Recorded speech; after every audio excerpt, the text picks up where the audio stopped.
To put things into perspective, our esteemed and abiding Christmas perennial, Silent Night, is just a few years older than the city of Jackson, and actually a year younger than the state of Mississippi. It was written in 1818, a half a world away in Austria, so the tune was just climbing its way out of the mountains near Salzburg by 1821. That's the year our state legislature sent out a 3-man scouting party into the wilderness of Mississippi to find a suitable site for a capital city. Well, they located a place that met all the criteria, close to the middle of the new state, fresh water, navigable river, and right around Thanksgiving of 1821, 200 years ago about right now, the area known as LeFleur's Bluff was officially selected to be where the capital city of Mississippi would be built. Of course, there's nothing here at that time except the river and swamps. But just a little over 1 year later, 2 days before Christmas of 1822, the legislature met for the first time in a wood-frame building in the new capital city of Jackson. And from those frontier beginnings in 1821 into 1822, grew the city whose bicentennial we're celebrating starting this Christmas season of 2021.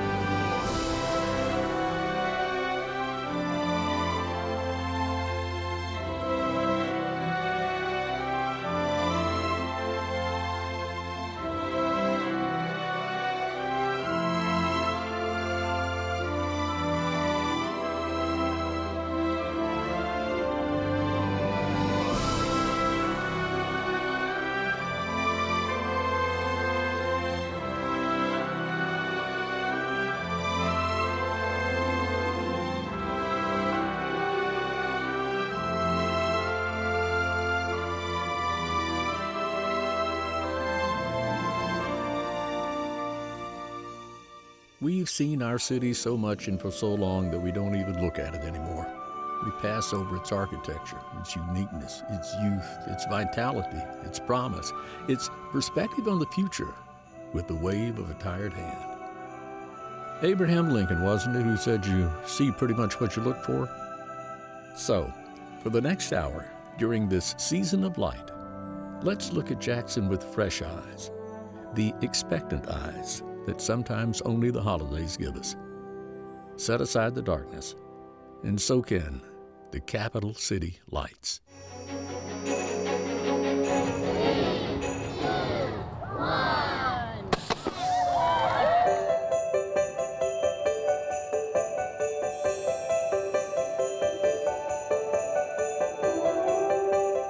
There has been much planning and coordinating going into Jackson's bicentennial celebration. What you will see today is the celebration of our past, present, and future. The first official event was a press conference to announce the recognition of the actual bicentennial itself and lay out the dates of the celebration. Thanksgiving 2021 through the Christmas season of 2022. Dignitaries, former mayors, heads of many of the dozens of agencies and governmental departments adding to the event were there to talk about the past, the present, and the future of the city. Jackson is my hometown, and I'm so thrilled that Jackson is getting its moment to step into the light. And to make sure that no one misunderstood that what was to come over the course of the holiday season this year and into next year might end up being just some staid and boring event, we got a little music, please, to kick us off from the Jackson State University Sonic Boom of the South. That sealed the deal and set the tone for the holidays.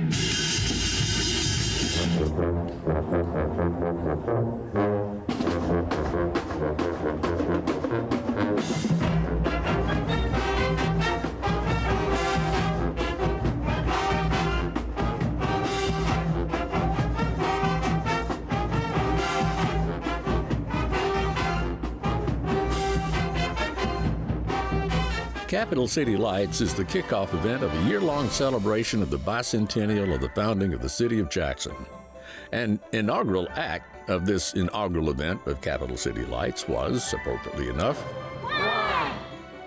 the lighting of the city's Christmas tree by Mayor Chokwe Antar Lumumba and his family. So, thus began Jackson's year-long bicentennial celebration with the holiday event, Capital City Lights. Well, the building that gives Jackson, the capital city, its identity, the state capitol building, is decked out for the holidays every year. And lights is an appropriate theme for this building. The new Capitol was built in 1903, and it was electrically lit from the very beginning with over 4,000 light fixtures, used not only for illumination, but also as a part of the striking architecture of the building. There's work going on all the time in this building, but it's also open for tours year-round. But, as with everything else, it's a little more special during the holidays.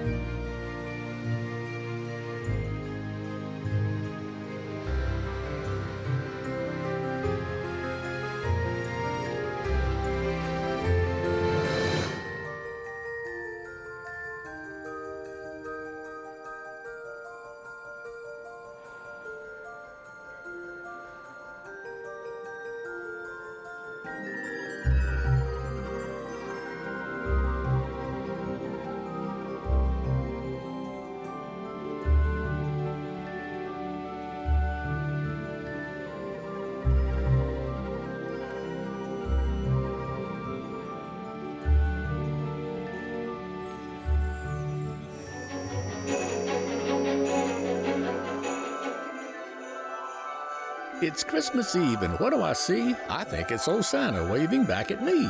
He left me exactly what I wanted this year. Well, close enough that I'm full of good cheer. What a magic time, what a magic night when good wishes are delivered by reindeer in flight. Would that we could be Santa to those whom he missed, for whatever reason they were left off his list. We know that it happens, we don't know just why. Some Christmas seasons he passes some by. Maybe, oh maybe, our dear Santa Claus left a gap in his route, perhaps just because he knew we'd been blessed this year more than some, and thought we could say thanks by passing some of it along.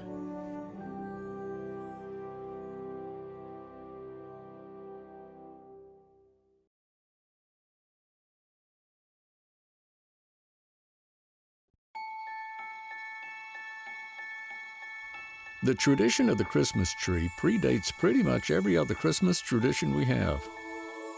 All of our other traditions orbit around the tree. Decorations go on the tree, presents go under the tree, and Santa adds his touch to the pile under the tree on Christmas Eve.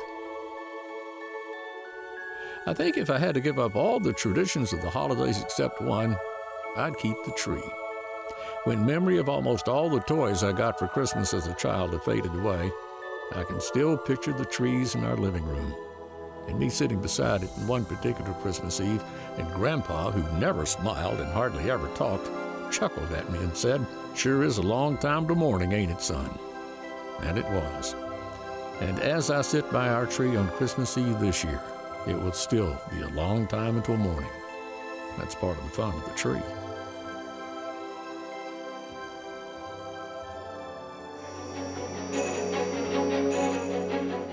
Really kind of hard to put a finger on exactly when the first Christmas tree was put up in Jackson.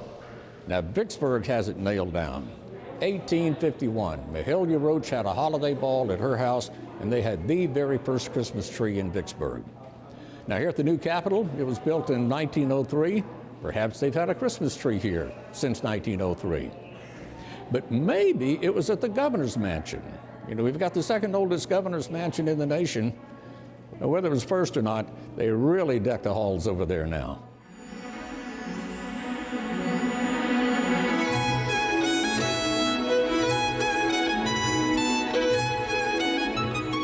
The first family moved into the home in early 1842, so we're approaching 180 years of being at the governor's mansion. We're also the second oldest continuously occupied executive residence in the country.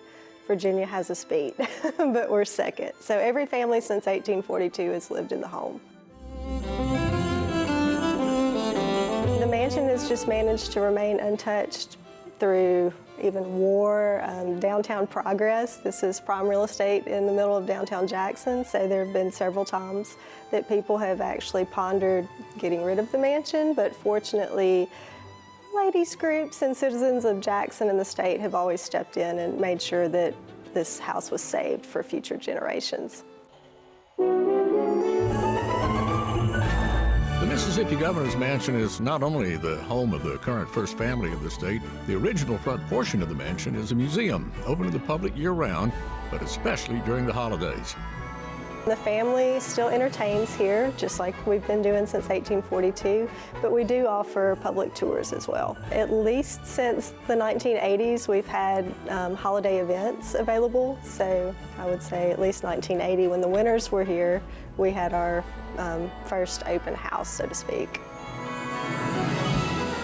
Each family who lives in the mansion selects who decorates the home and selects a theme if they so choose. This year we're focusing on the joy of Christmas for children.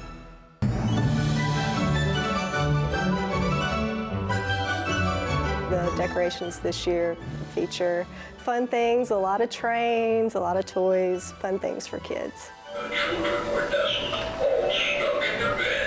My favorite is upstairs in the cream bedroom. We have a Santa Claus that reads, "'Twas the night before Christmas," and there's a lot of retro ornaments up there as well. The mansion is one of the stops on the early December candlelight holiday tour put on by the Archives and History Department, and this year incorporated into the Capitol Light celebration, kicking off Jackson's bicentennial. And every year the mansion is a spectacular showcase of Christmas decorations. Christmas here is always it's a busy time for the family and the public as well, and staff. We have lots of events, a lot of people, a lot of laughter, a lot of joy, and to me that's what really stands out. It's a joyous time to be in the home, and anyone who hasn't visited the mansion, this is the best time of year to do so because you get to see all these wonderful decorations.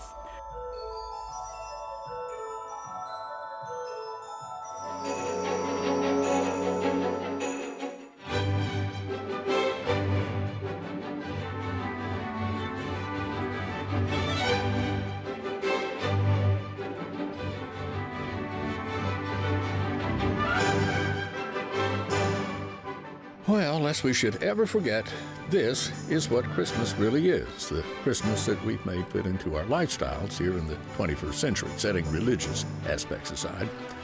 The practicality of Christmas, after all the decorating, all the gathering, all the shopping, is no more nor less than the look of amazement and wonder on the face of a child as he or she contemplates the possibilities looming before them.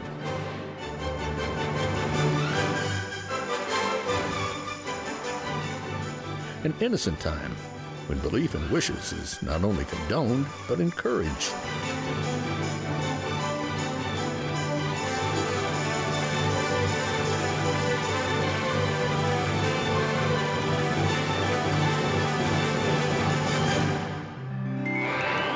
Christmas is for children because they're the only ones who have the ability to make the season last long enough to fool with. Some years I feel left behind by Christmas. The day is here and gone before I even know it. Not like it was back when we were in school. First payoff back then was a 2-week break from classes. And if that weren't enough, bam, right in the middle of it came Christmas. A time when Santa picked out just the right gifts for me, like little toy cameras and toy microphones that became real after I grew up and started using them every day at work. And that makes work a reminder of childhood and Christmas, and that's the best gift I ever got. But that's Christmas, the time we've created that says, what's wrong with dreams coming true? What's wrong with good and laughter and excitement and anticipation? And maybe a little jitters on the inside, wondering if Santa will really remember me again this year. But what us ex-children need to realize is this is Christmas. The anxiety on those small faces. And anyone who won't plop down on Santa's knee needn't apply for the benefits of the day anymore. Now, once we pass out of Toyland, we take on the even more enviable role of becoming benefactor of the day. I mean, Santa and all his beardness is very limited in all practicality in fulfilling the wonderment that's beaming in these eyes. The only way this equation will be satisfied is for us old folks to become exactly what we secretly wanted to be all along. I mean, which one of us didn't want to grow up and become Santa's helper anyway?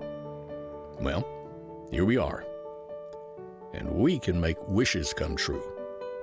And that's the reality of Christmas.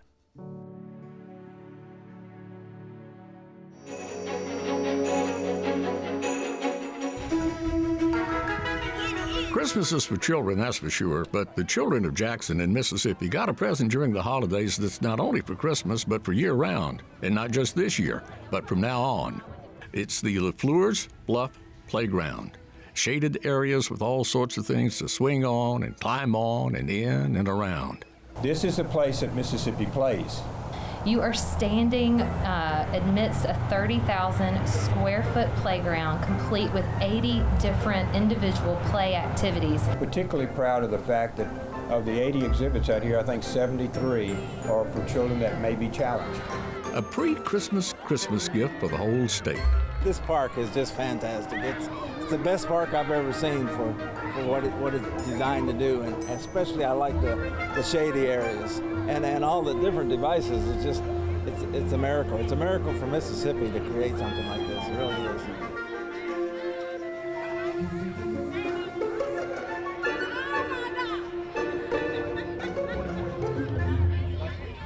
The LaFleur's Bluff Playground is right beside another Mississippi treasure, the Mississippi Children's Museum.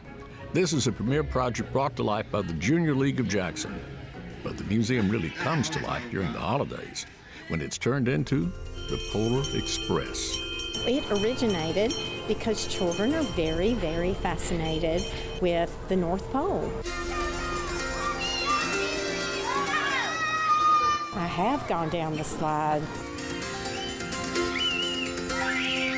Children's reaction has been wonderful, and what's wonderful for us are children that have never visited before. Their eyes, I mean, it's just magical. Our beautiful tree, the beautiful exhibits, but what's even more wonderful are children who've been here maybe for 3 years and who've grown up with us, and their excitement about coming back each year and bringing siblings and cousins and their grandparents, and it's become a memory, just like we have memories of special holiday experiences.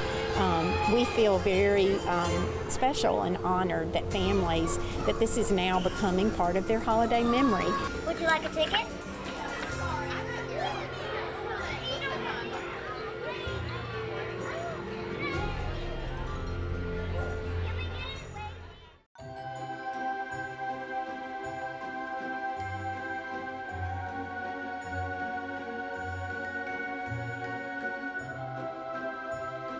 Sleigh bells, snowfall, church bells, hope.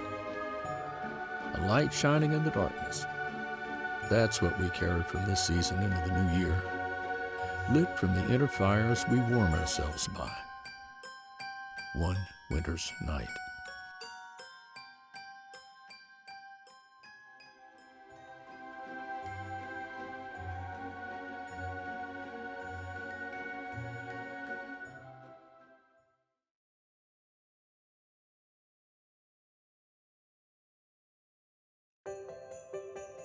Here's a part of Christmas I could never figure out. Exactly how does Santa know when we're sleeping and when we're awake? I mean, is it a signal we send out from our brains, like alpha waves, omega waves? Or am I thinking about COVID variants? That's what I'd like for Christmas next year. No more pandemic. But back to the subject at hand, sleeping or not. Looking at this drawing of Santa at work, I think I finally figured it out. He knows when we're sleeping when he sees the Z in the balloon over our heads. What do you mean? Those are only in cartoons and not for real. How do you know? Well, of course you've never seen them. They only pop up when you're asleep. And to all a good night. Interesting. One of the decorating elements at the governor's mansion, the train sets. They've been closely associated with Christmas since they started making toy trains, I guess. Ever wonder why? Well, the first mass-produced toy trains were made by a German dollhouse manufacturer in the late 1800s who wanted a product aimed at boys like their dollhouses were at girls, and something they could add accessories to and sell along after the original purchase. Then around 1900, American electric toy maker Lionel tried their luck at making electric trains. Now, kids at that time would have been much more familiar with trains than they would have been cars. Remember, Henry Ford didn't even start his assembly line process until 1903 and didn't make the Model T until 1908. Maybe the closely knit association of electric trains to Christmas came about because also, at the turn of the 20th century, people took trips by train. Christmas trips to Grandma's house. Plus, electric trains weren't cheap. And then, as with now, expensive presents were relegated to Christmas. And it became natural to set up the new train under the Christmas tree on Christmas morning. And it usually stayed there well past the expiration date of the tree until Mom needed that corner of the living room back again. And away went the train set back in the box until maybe the next Thanksgiving, when it was hauled out and reassembled as a precursor to Christmas. But seriously, what's the fascination with an electric train? I mean, it just goes in circles under the tree. Well, unless you also maybe build a little village at one bend of the track, perhaps put a farm out there somewhere, maybe a factory somewhere along the way, and then maybe construct a tunnel for the train to run through between all of them, and add more track and turn the circle into a figure eight, and add some switches and sidings. But then, the main element to making an electric train really functional becomes imagination. Not only have it go in circles, but have it go somewhere, a destination. In your mind, yes, but it went somewhere. You name the town, like the one where this train set runs at the Mississippi 2 Museums, Possum Ridge, and in your imagination, there are people here doing something, and they need that train to make it work. My older brother and I got an electric train one year, well, us and Daddy. But as childhood went away, the train seemed to evaporate. A few years later, you might run across a piece of the track in the floor of a closet or a boxcar still in a toy box. And then I have no recollection of what happened to it. But I've heard that electric trains are making a comeback with children nowadays, with the popularity of trains in their stories like Polar Express, and of course the Hogwarts Express and Harry Potter, things like that. I Googled them.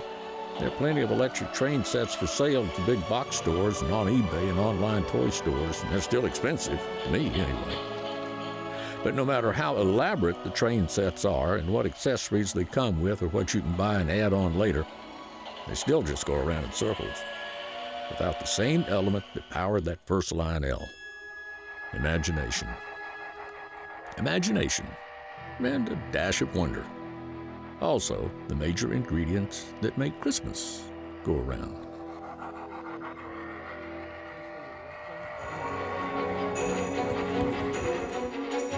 Were it not for Christmas, the words we would not have, and expressions that would take paragraphs to otherwise elucidate, we can sum up in mere syllables. For example, ho ho ho would be no more or less than the amount of manual labor it would take to clean a rather weedy flower bed or garden. And season's greetings would be utterly ridiculous without the season. Want more? Okay, there are thousands of them. Well, maybe not thousands. I don't want to be put on Santa's naughty list for exaggerating the number of Christmas terms we have. Not this close to when old Santa's going to be coming and checking that list twice himself. And speaking of Santa, the North Pole would have no more meaning than the South Pole, which would have little more meaning than a light pole, if it weren't for Santa's factory and his elves making toys there. And we might go a lifetime and never even hear about elves if it weren't for Christmas. And Blitzen? Just a word you'd use to try to cheat playing Scrabble. Grinch, something you do to your back when you twist it the wrong way. As a child, I'd imagine our first real introduction to angels came from the Christmas story, as did frankincense and myrrh, which nobody gets or gives for Christmas anymore. Like the oranges and nuts and candy canes your grandparents or their grandparents said was all they ever got for Christmas. What we would miss if it weren't for Christmas. No halls would be decked. There would be no Noel. No one would ever have argued over whether the correct pronunciation is poinsettia or poinsettia. Reindeer would forever simply be caribou. And jingle bells probably wouldn't. And we'd never learned any Spanish beyond uno, dos, tres, cuatro, and what's that other one? But because of Christmas, we all know Feliz Navidad. Jesus, wise men, manger, stockings, wassail. all have a greater meaning because of Christmas. We'd never know what a sugar plum is. What is it, by the way? And fruitcakes would get no more respect than they actually do. But we still pick one up at Christmas to give to someone else. Would Scrooge be as awful? Would snow be as wonderful if it weren't for Christmas? And would we wish good tidings to anyone? Would we wish for anything if it weren't for Christmas? Hey, fruitcake. Several years ago, James Hawkins was the choir director at Jim Hill High School when his choir was going all over the world and winning all kind of special awards right here from the inner city of Jackson, Mississippi. And now in his honor, some of his former students have come back and formed the James Hawkins Chorale, and they perform for us now.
And there were shepherds living out in the fields nearby, keeping watch over their flocks at night.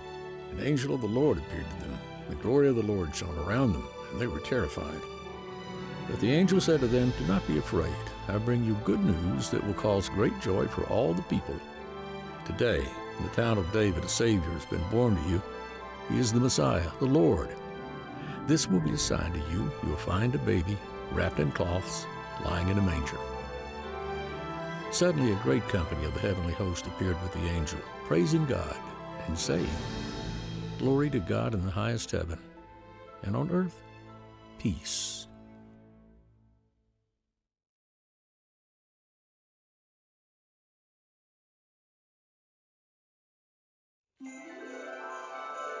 When I was younger, I used to doubt Santa could really make it around the world in one night. He'd have to fly at the speed of light to do that. Youngsters think like that, you know. It was later that I realized that Santa flies way faster than the speed of light. He goes at the speed of thought. Why, even in my puny brain, in a blink I can travel back to my childhood, or into the future, or to Alpha Centauri, or any other star. I don't recommend that, they're hot. But I can be in Paris or London or in my living room, in my mind, in a flash. And if I can do it, I know the old boy himself has it down pat. He's had a lot more practice. You know what's the most fun? Blinking yourself into Santa's sleigh with him while you're trying to fall asleep on Christmas Eve. Try it in your mind this year, but don't let him catch you.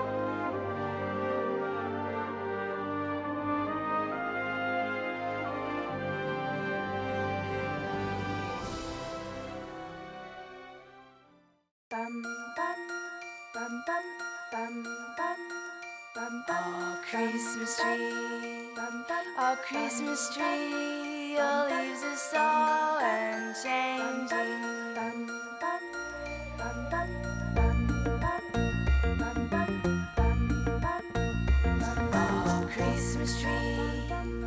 Oh, Christmas tree, your leaves are so unchanging. What more recognizable icon of Christmas in the home could there be other than the Christmas tree? Now, boughs of evergreens have been brought inside houses long before Christmas ever existed. It was part of the rituals that surrounded the winter solstice, the time of the year when the days are the shortest and gloomiest and the nights are the longest and coldest in the northern hemisphere.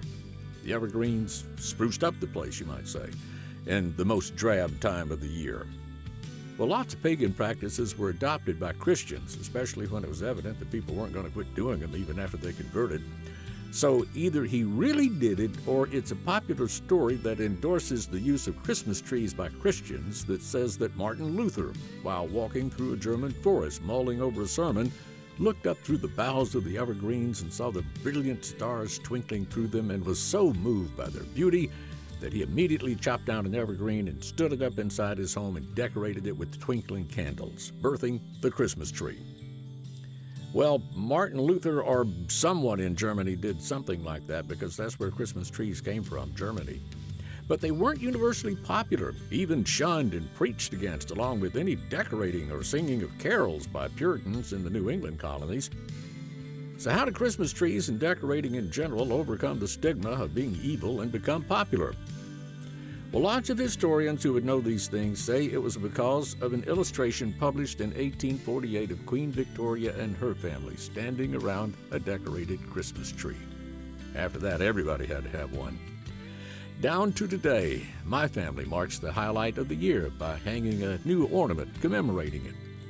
Other people have brand new themes every year. Some trees are simple, a few lights and ornaments that have been around for years. Others elaborate that take weeks to decorate. And when you finish, admire it. Then visualize it on Christmas morning with all the love wrapped up in shining paper and colorful ribbons that'll be tucked under it, and realize that those old pagans of old weren't far off the mark when they brought in evergreen boughs to ward off the gloominess of this time of the year.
A long time ago, back when I was a youngster, we were at my grandmother's house one Christmas, and we were sitting around the dining room table one night after we'd finished eating, and the old folks were telling stories. And my oldest uncle said that he wanted to tell us a Christmas story that had happened to him. It was back during the Great Depression. He said he was a young man with a couple of Christmas-aged children, and it had been a tough year. Times were hard for everybody, and it was Christmas Eve, and he had nothing to put under the tree for the kids. And it wasn't because he hadn't tried. There was just nothing. There was no work. There was nothing left for them to sell, and it was getting dark. Now, he had a little money in his pocket, but he was going to have to spend that to buy some flowers so they could have some supper that night. So he walked down to the little store just before the storekeeper was closing up. So my uncle waited his turn in line and ended up being the last customer. He paid for his flour, and he was starting to leave when the storekeeper called him by name and stopped him and grabbed what was left of a crate of oranges. And he told my uncle that he had been such a real good customer that year and that those oranges would just ruin since nobody had bought them by now. So why didn't he take them and put them along with whatever else he was going to give the kids under the tree for Christmas? Of course, those oranges were what he was going to give the kids for Christmas. Now, remember, this was a time when oranges and candy was a pretty good gift to find under the tree on Christmas morning. So my uncle's point, here he was empty-handed and empty-pocketed on Christmas Eve during the Great Depression, when all of a sudden a last-minute Christmas miracle supplied him with everything he needed to make it a Merry Christmas morning for the kids next day. Well, up until now, I thought the point of the story was Christmas miracles can happen. And I suppose they do. I'm sure we've all heard of something like what happened to my uncle. But then not long ago, it occurred to me that the greater point of the story is not how we could occasionally get a miracle, but how that storekeeper became a Christmas miracle. And getting a miracle, that's left so much up to chance. But providing a miracle, now, we've got all the control in the world over that. Pay for a stranger's meal in the car behind you at the drive-up window. You could do that. And you know, a kind word just for the heck of it doesn't hurt a bit, even to somebody who doesn't seem down. Or actually making a contribution to a homeless shelter for meals. Or giving somebody the equivalent of the rest of that box of oranges like that storekeeper did for my uncle, even if you didn't know they needed them.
My Christmas story would be populated with aunts and uncles and cousins, set at grandmother's rambling old farmhouse. It was honeycomb with cubbies and closets, excellent for hide and seek, and the air was always heavy with flavors drifting out of the kitchen, bacon and coffee and biscuits at breakfast, and smoke from grandmother's old wood stove. She kept her wood stove even after REA came through and they put an electric range beside it, but she preferred to cook with wood, a tie to her past, I guess. And now it's a tie to my past, too. The living room had a huge coal heater, had a little mica window in the door so you could see the flame. It stood out from the wall far enough that behind it was another good hiding place. We never got there until after dark because we had to come from all the way across the state. It was more than a journey in miles, it was a journey in culture, from sophisticated little Athens of Mississippi, Greenville, where I grew up, to the foothills of the Appalachians, a place so isolated from the rest of the world, they still had Gaelic phrases in their vocabulary when I was a kid. I didn't know it then, but I do now. That's another part of who I found out I am. I had an uncle who knew everything. One Christmas Eve, he pointed out a bright star for us kids and told us it was the one the wise men followed in the east. It was Venus setting in the west. The elderly neighbors from down the road would drop in on Christmas Eve, he with his booming voice, and she was a tiny little lady who always wore a bonnet and was so hard of hearing she never heard anything we kids said until we got older and our voices changed. She always baked tea cakes for us cousins, whether she could hear us or not. Santa came that night. We awoke to a cold house and the smell of coffee and bacon on Christmas morning. I was very apprehensive about old St. Nick finding me across the state from my house, but the old boy did well for no GPS back then. I actually remember some of the presents I got, not important because what we got for Christmas was nothing compared to what our elders gave us. A sense of who we are and where we fit in, and the stories of who all had come along to try to uproot us and how we survived as a family. What a warm, cold house on Christmas morning.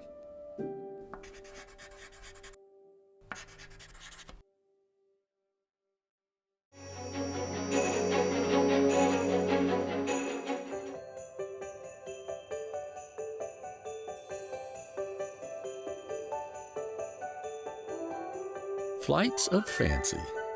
Isn't that one of the advantages of the holiday season? To not only unchain our imaginations that we seem to need to keep in check most of the time, lest we get caught up in ourselves and perhaps overstep our boundaries the rest of the year, but let our imaginations fly.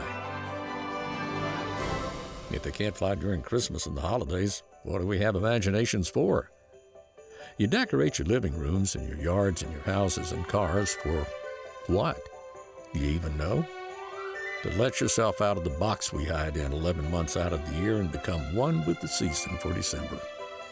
Fly. Soar into the sky that's inside you this season. There'll be plenty of time to come back to Earth after the first of the year.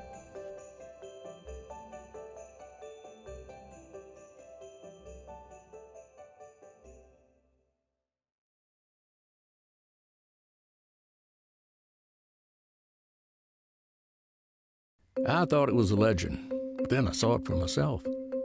My grandfather told all us grandkids about it one Christmas Eve. I thought it was just a story to entertain us, make us excited about Christmas, as if we needed coaxing. He said he had seen it, but only once. But he had heard about it from his grandpa.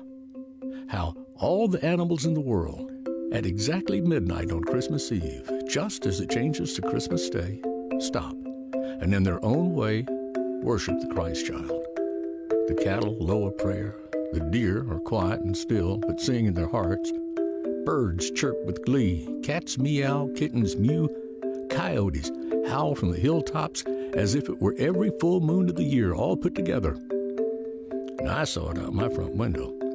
There on the street, Mr. M.L. singing bass, banjo on tenor, Pip doing a grand alto, and Sam singing soprano, as everyone who's seen it knows a cat can do so well. Singing from their hearts, praising God in the highest and wishing peace, goodwill to men, and I suppose they mean women too, on earth, and I suppose they also mean the ones about to go to the moon soon. Peace and goodwill. I saw it myself, so I know it's real. Listen in your heart at midnight on Christmas Eve, and you'll hear it too.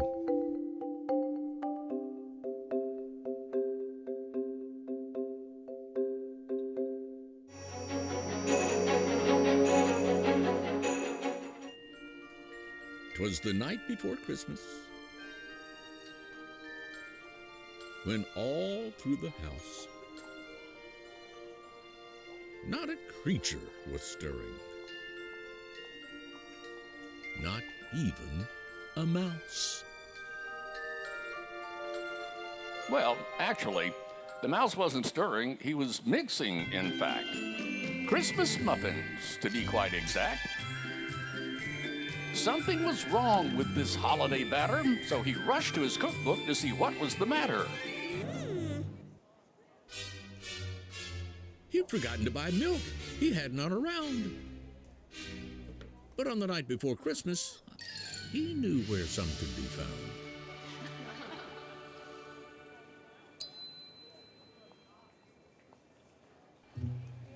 Ever so quiet as is true to his ilk, our little mouse friend went in search of some milk.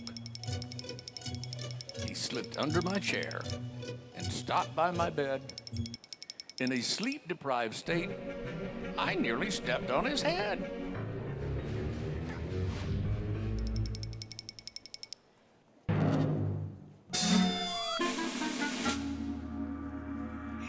Though he wasn't squished flat, he did run into our cat.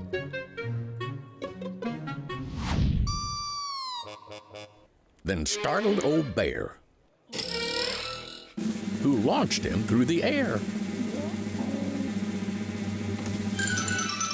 The powdery snow, formed with care by our house, gave a hint of a beard on the jowls of our mouse, when what with his chilled rodent eyes had he spied but cookies for Santa and milk right beside.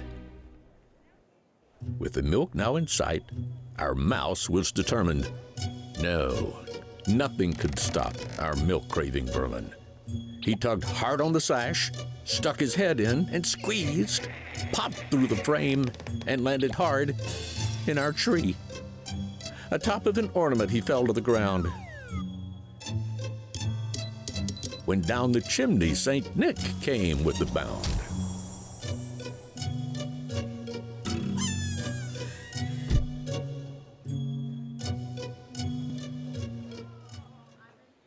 Well, you may love stockings and the gifts that they hide, but I'd wager you wouldn't if you were hiding inside. Now chocolates, now taffies, now striped candy canes. On his head, on his feet, down upon him they rained. He burst out of the sock and bounced high off a ball, grasped lights like a hero, then swung to a wall?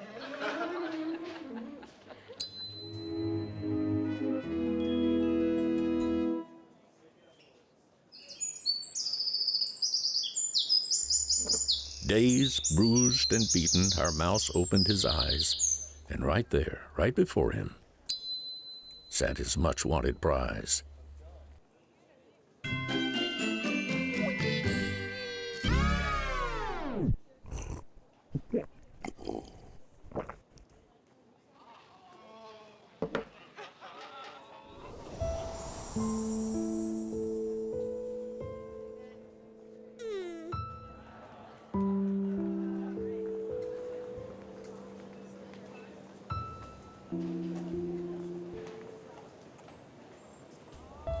Sad and dejected, our quiet little mouse, depressed and defeated, walked back to his house.